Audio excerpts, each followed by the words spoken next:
extraordinar. Este.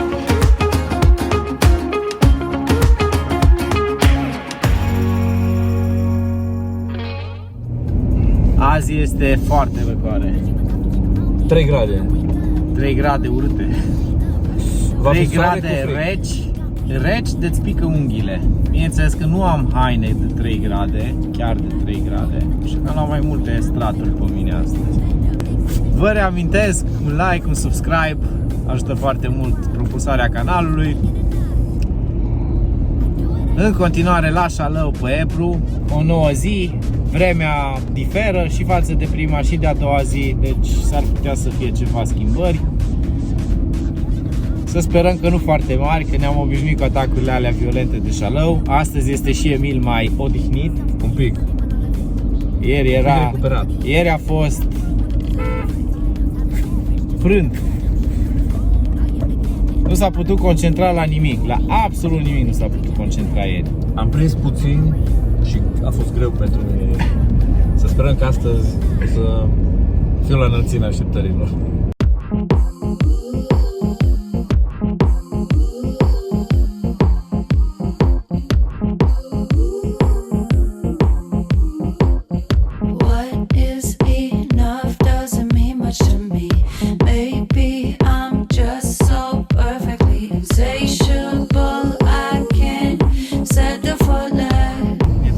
La termometru de la mașină, de la 4 grade cât erau mai devreme, a scăzut la -1 pe aici, pe unde mergem.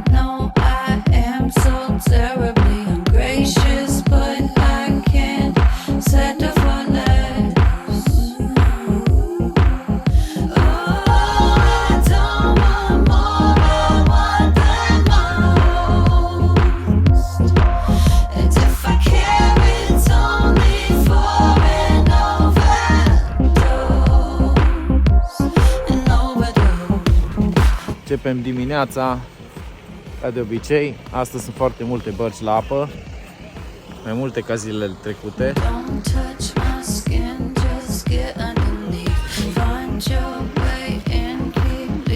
Nu contează. Este frig, dar ca noroc că nu bate vântul. Dacă mai bătea și vântul cum a bătut ieri, era tragedie.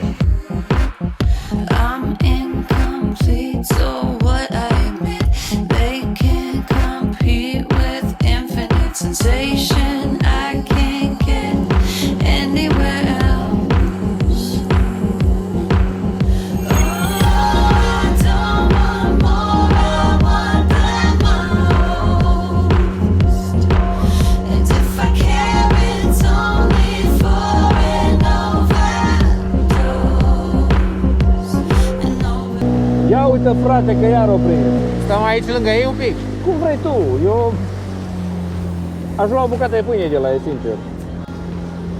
Hai să luăm o bucată de pâine de la ei.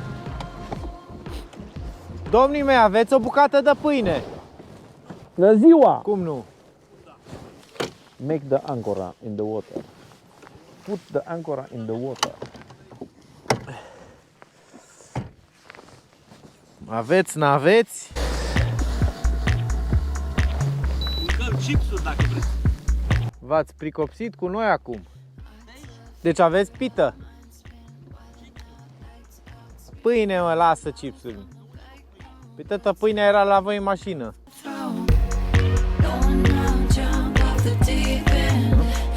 Și l-am luat. Am scăpat iarăși.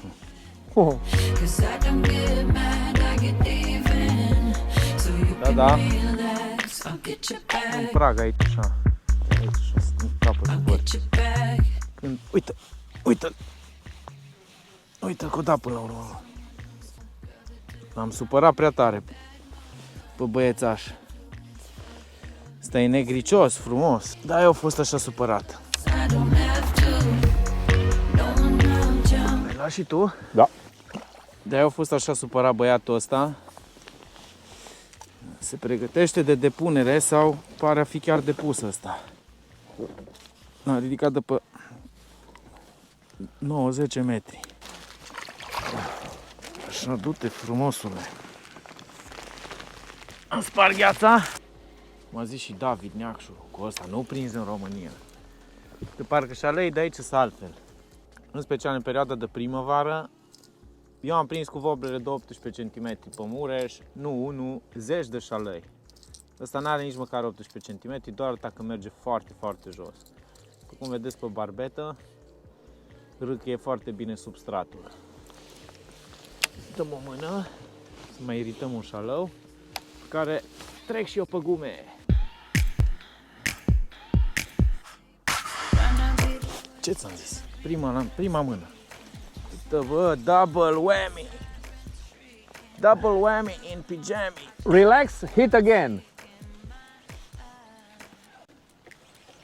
Ăsta un viat, într-o dată pare mai mare decât îmi părea mai înainte.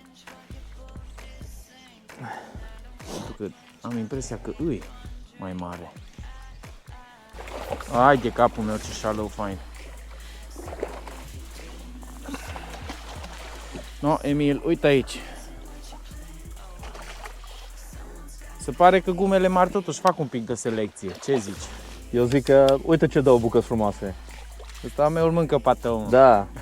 Asta e tata și fiul. Ai de capul meu. Asta cere și o superpod. Pus un 10 grame, prima mână, după ce am dat cu wobbler. Am avut câteva apțibuieli pe acolo. Pus o cu bira de 12 jumate. Elibereamos! Looking through your skin and your heart looks naked. Look at me again and make my eyes go vacant. Opening your door, it was your first mistake. Uite-l! Mulinat continuă. Bă, dar ce supărat e ăsta. E frumoșel? Nu-mi dau seama, nu e așa frumos ca ălalt. Numai dacă învie spre barcă, dar n-ar fi nici primul, nici ultimul care învie. Oh, frumușel! Oh, da. Puțin mai mic ca ălalt. Frumușelul, da. Cu bira astea am avut rezultate și pe Dunăre. Da, sunt bune, sunt bune. Și culoarea, condiția verde termină. Eliberăm frumos. Asta a dat pe recuperare continuă. Testam o teorie. Probabil că să luăm și la wobbler.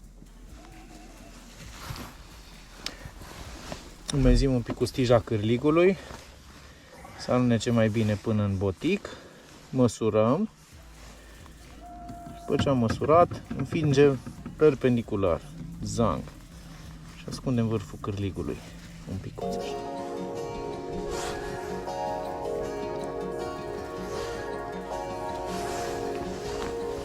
După care bem o bere. Este în partea asta, sunt bucăți din astea de structură. Și structurile astea care sunt gen piatră sau rigide, solide așa, se încălzesc mai repede decât restul zonelor, știi? De obicei când ajungi cu guma în zona structurilor ălora, îți cam dă. Și sunt multe pe zonă. Adică cât am venit de acolo de unde eram ancorați, am văzut numai chestii tari pe substrat. Deci că guma asta e bună alegere, așa-i? Pe un 15 grame s-ar putea să fie letal. Te-ai lepădat de satana. M-am lepădat de satana. Te-ai lepădat de satana. M-am lepădat de satana. Te-ai lepădat de satana. M-am lepădat de satana și beau. Atunci e o super alegere.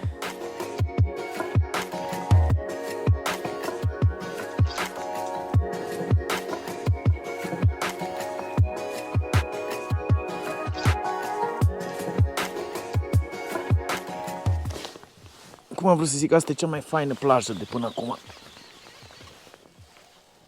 Mă, dar ce-am luat, mă? Abia l-am scos de pe structură pe asta. Perfectul. Cea mai faină plajă pentru că are multe structuri pe întinsura asta. Puh, dar nu mă mai satur de șalările ăștia, mă. Nu mă mai satur. Ăsta nu e chiar așa măricel. Dar... tu pe el. Du-te tu. Du-te Frumos. și s-a Du-te și s-a dus. Când ajunge pe structură, tu la el în gură.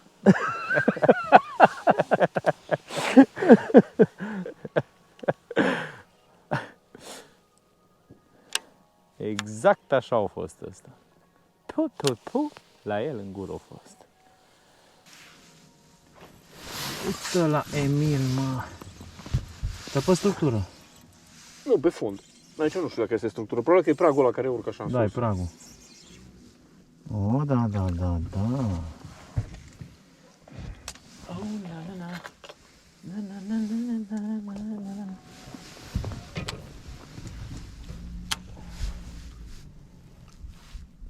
Băi, ce structură e aici. Te las să-l dezagheți. Tă pe gumă mare l-ai prins. Păi guma asta, uite, asta care zici tu că e... Pe pedal te-ai la mare, da, 12 cm și ceva. Da, specială guma. Acestea se numesc gume de primavera. Dar astăzi este zi de freestyle și relax. Când am zis că e zi de relax, nu m-am referit că este zi să dăm numai cu gume relax. Ci că putem să stăm și să dăm în tihnă.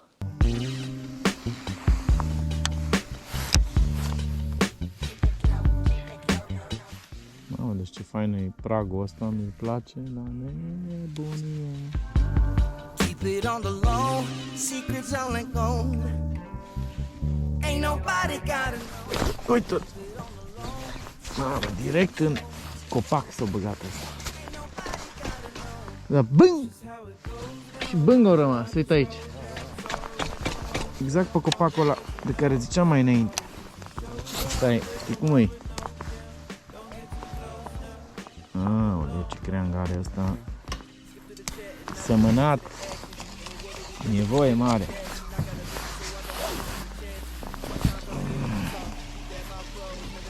Sămănată-tă.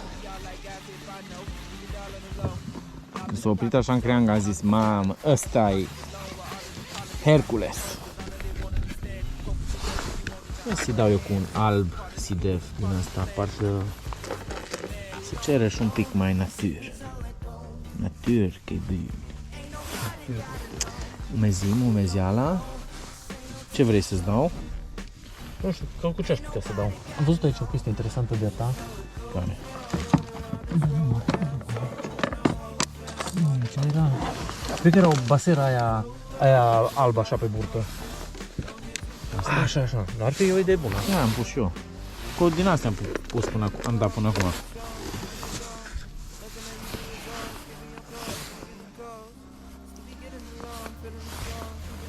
Și montăm și pe ăsta pe 10, să fie montate.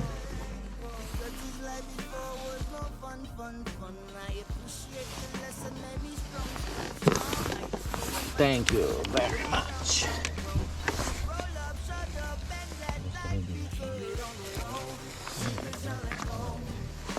Acum presupun că știi să ți le montezi, da?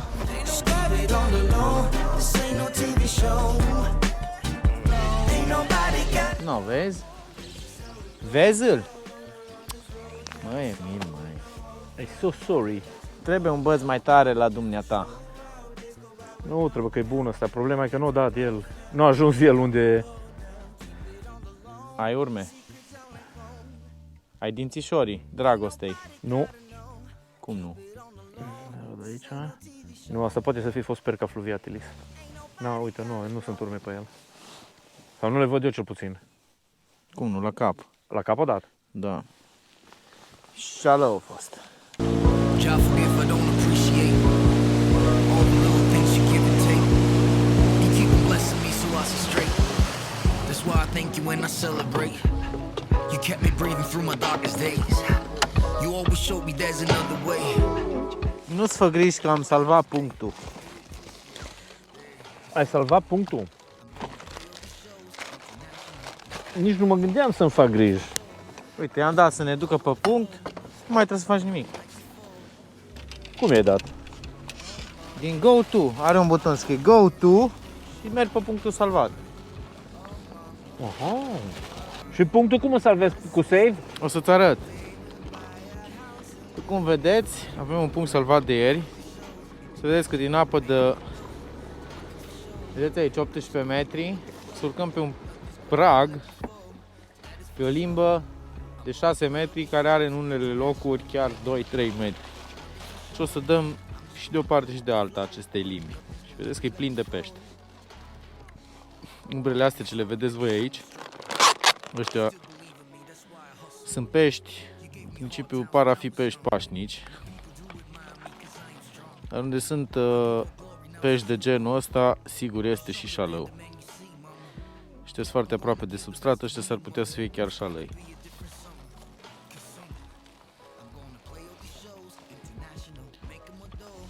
Bun. Și practic și încolo și în spatele meu avem apă adâncă și noi stăm pe apă, pe o limbă practic. Așa fain e locul ăsta, suntem chiar pe capătul acelei limbi despre care vorbesc. Deci o să trebuia să dăm un evantai complet. Toate lanseurile o să fie în apă foarte adâncă, care o să urce pe pragul pe care ne-am poziționat. Deci că asta e capitala pescuitului din Europa? Mechinesa, la capital del Mon. El miglior pobla del Mon. Cel mai fain, cel mai bun sat din lume, așa zic ei. Bine, zic ei daci, că din Mechinența. Dacă ești din Maldive, N-are rost. n-are rost. Numai cel mai bun sat nu fi. Nu, dar asta e ca și un fel de carte de vizită, știi? Și adevărul că aici e foarte mult lucru, știi ce? Pentru că aici se întâlnesc 3 râuri. Mechinesa e la intersecția 3 râuri. Râul Segre, râul Sinca și Ebro. Da. De-aia e așa bună, de-aia zice... Îi fac așa promoție. Și ai văzut ce dezvoltat e satul. E frumos, e curat, nu chiar toate satele sunt așa cum e asta. Mai ales în zona asta. Bine, e orientat 100% pe pescuit. Pe pescuit. Și afluența de străini, de francezi, englezi, vin aici italieni, români, cehi. Aici în Caspe deja sunt 2 magazine de cehi care aduc constant pescari. Au monopolizat aproape toate hotelurile, hostalurile, apartamentele care au fost de închiriat, aproape toate sa lor. Așa cum face și David, și în temporada asta le subînchiriază la pescari. Vin grupuri de 4-5 pescari, le dă casă, le dă barcă. Le dă tot. Da, dacă vin la pescuit la Somn, de exemplu, le duce sandwich-uri dimineața, le duce cafea, știi? Le dă ghid de pescuit, le arată cum... Nu, că acasă și îți dă bățul numai să-l scoți afară, știi? Și vin, zic, foarte mulți olandezi, belgieni. Deci dacă sunteți genul de pescar care vrea numai să prindă pește cu orice preț, aici se poate face treaba asta. Dacă vrei să prinzi somn fără să faci nimic, și treaba asta se poate face. Și anume, mergi cu ghid, îți pregătește locul, îți pregătește nuși, lansete, nu știu ce, îți înțapă somnul și îți dă bățul să tragi de un somn, să vezi cum e să tragi de un somn. Așa am înțeles că funcționează treaba cu ghida. Ghia de Sirulo. Ghida de Siluro.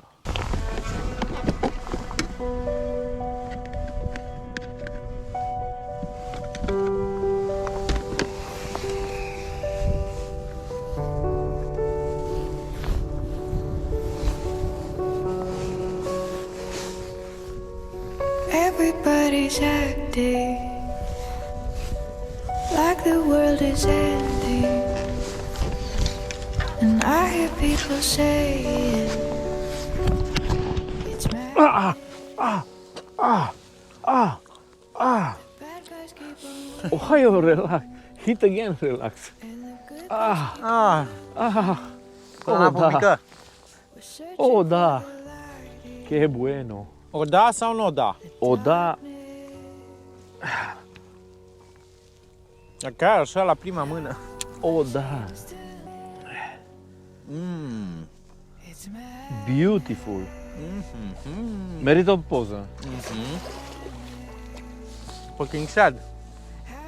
No, pe Ohio. Fucking verde fluo. Scoate să-ți fac o poză. Uite ce frumos se scaldă băiatul ăsta. Ți-o dat în apă mică, mă? Da, la mal.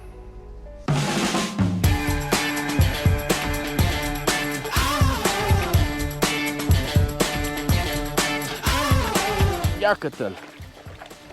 Uite-l ai pe nită-l-ai. Uite-l ai, ăsta e mic. E mic. Mamă, ce și la ăsta ochii. Emil. Oh, ce înțapă! Nu țăpapă în pantaloni. Nu cum eu și ochii. Ca și la aia cu sonda. Așa arătau și aia cu sonda, după o zi întreagă de pescuit la sondă vertical. Exact așa arătau, ca doi șocani și șalăi. Pe cuvânt dacă nu. Păi să stai o zi întreagă să te uiți la sondă și să-i cauți pe vertical, aia să ai ceva nebunia lui Salam. Nu s-a mai văzut așa ceva. O zis Emil că vorbim săptămâna trecută cu unul care a prins mulți bibani, dar dând pe vertical jigging și la mare zis că era cu ochii cât bibanii, când i scos de la adâncime. Avea ochii cât cepele de la cât s-a uitat în Roșii. televizor toată ziua. Uai, ce mi-a dat! Exact unde e prăjitura și uite că și aici m-a dat. Este. Nu pare mare, că de-aia nu l-a luat-o nici din prima. De 2 ori odată ăsta furisitul. Asta e mic. Cât e guma de mare, asta e mic. Așa de bine mâncă acum șalău, cu toate că n-aș fi crezut că astăzi o să fie cea mai proastă zi din toate zilele. Dar de câteva ore n-am mai prins nici noi, nici colegii noștri. Nici măcar n-am văzut coadă de șalău. Așa că până mai pescuiește Emil aici în van. Nu, Emil. Eu am mâncat un pic și m-am întins aici pe platformă în față și numai bine o să închid un pic ochișorii ăștia obosiți. În timp ce hibernam eu aici, Emil a agățat unul. Bravo, eu mai dorm un pic. Beautiful. Până se mai antrenează, Emil, eu mai dau aici, dar cu un somn în barcă. Tu dai la somn, deci. Dau la somn obosit. Ne auzim după ce mă trezesc. N-am înregistrat-o pe asta, dar spuneam, ar fi cazul să-și cam dea drumul. În secunda 2 o înțepat, Emil. Uite, că și-a dat drumul. Uite cum și-a dat drumul băiatul. Tot cum o dat frumosul ăsta. Asta era pe... Da, m-am trezit și eu. După 3 șalăi m-am trezit și eu. Uite acolo. La Ohio? La Ohio. Verde. Da, mă. Schimb și eu cardul și mă apuc de treabă. Nu poți să te las pe tine așa de capul tău. Nu prea poți să te las de capul tău, domnule. Acum că s-a făcut ora...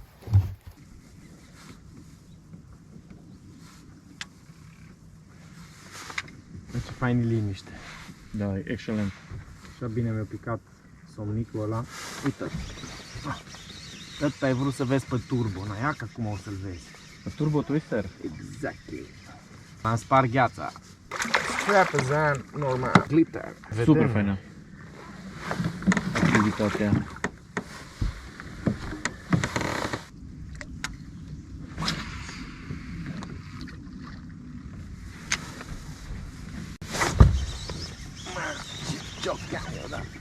Chocanos.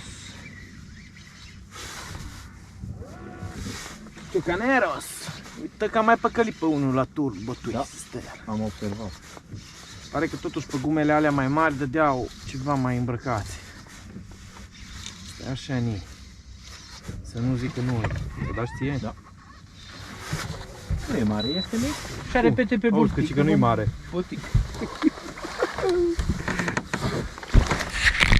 Nu e mare, e doar lung, săracul. Lungut, hai să nu exagerăm. Să nu exagerăm acum, dar este ce trebuie. Hai.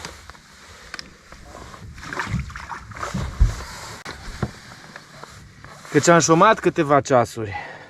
Eu, ba mai mult, am și dormit ca să fie treaba completă. Vorba aceea, back to basics. Turbo Twister, prima mea dragoste. Scuze, a doua mea dragoste după Copito. No, uite, vezi cum nu-s 2 zile la fel. Chiar 3. N-am prins 3 zile la fel n-am prins. În prima zi dădeau ca necații, zis că nu se mai termină. nouă și atunci ni s-a părut că le-au plăcut anumite culori sau anumite vibrații. A doua zi, unii dintre noi din barcă au prins ca necații la gume XXL și la niște crankbait-uri cât niște șlapi. Și uite că astăzi, când am zis că le dăm potop, nu am mai vrut. Să mai dă vreunul. Mai lasă vreunul păcălit. De noi.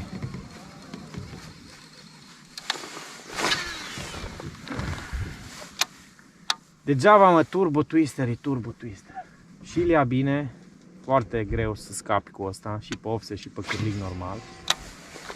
Face ghemotoc când îl trage în guriță. Toată ieșirea am pescuit cu un singur băț, un Sixth Element de până în 40 de grame. Asta, anul trecut prin decembrie era încă prototip. În sfârșit pot să le fac și pe astea. Este una dintre lansetele minune cu care dau eu. Am dat de la 9 grame, cu offset, cu jig, cu ce vrei tu, până la crankbait-ul ăla de 55 de grame. L-am echipat cu un Metanium. Probabil că ați observat din ultimii ani că este cam mulineta mea preferată. După cum ați văzut, duce și dita mai hardughia de wobbler de adâncime, de crankbait. Și lansează și gumele mai mici, mai ușoare, fără probleme. Fire subțiri. Eu am un IGK de 22 de livre, dar cred că este un 0.13, nu cred că este mai gros, sincer să fiu. Și partida de astăzi este pe sfârșite. Ar mai fi ceva de zis, Emil? Toate zilele au fost foarte frumoase, am prins, toată lumea a prins. Într-o zi mai bine, într-o zi mai rău, dar în general am prins. Da, astăzi a fost cea mai slabă zi dintre toate, spre surprinderea noastră. Dar cum de cele mai multe ori contează compania și timpul frumos și excursia și toate astea, eu cred că a fost un sfârșit de săptămână reușit din toate punctele de vedere. Și pentru noi și sper că și pentru tine. Bună companie, pentru mine a fost o deosebită plăcere să vă am ca partener de pescuit și sper să ne mai întâlnim și în alte ocazii în aceeași formulă. Ai dubii? N-am niciun dubiu. N-am niciun dubiu. Nici eu. Să se facă numai cursele alea directe. Pentru că așa e pescuitul. Într-o zi, nicio zi nu e ca cealaltă, dar eu cred că e foarte importantă și compania și să prinzi un timp frumos, să poți priveliștea extraordinară, lacul ăsta e ceva deosebit. Sunt kilometri întregi de peisaje frumoase, de peisaje și de apă. Și pentru un pescar cred că asta e cel mai frumos lucru. Bineînțeles, contează și pescuitul, contează și peștele, să prinzi pește ca să-ți dea o anumită satisfacție, dar eu cred că așa, una cu alta, toate sunt importante la un moment dat.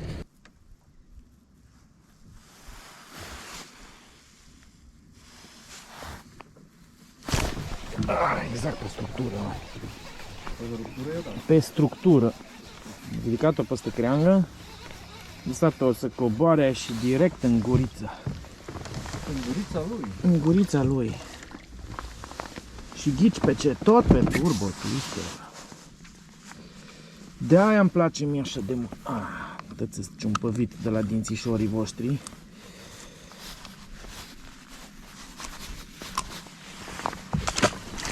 Unul mic, dar turbo twister e turbo twister. Hot color in this summer. I'm a sweat drip on the blacktop burner. Big wonder, so take my number. I'm a ass fixed on the past newcomer. I'm a lover, I keep driving. So go out and get it and get up and run. Keep coming, keep burning. You gotta just run. You gotta S-a gătat excursia. Frumoasa expediție pe Ebro.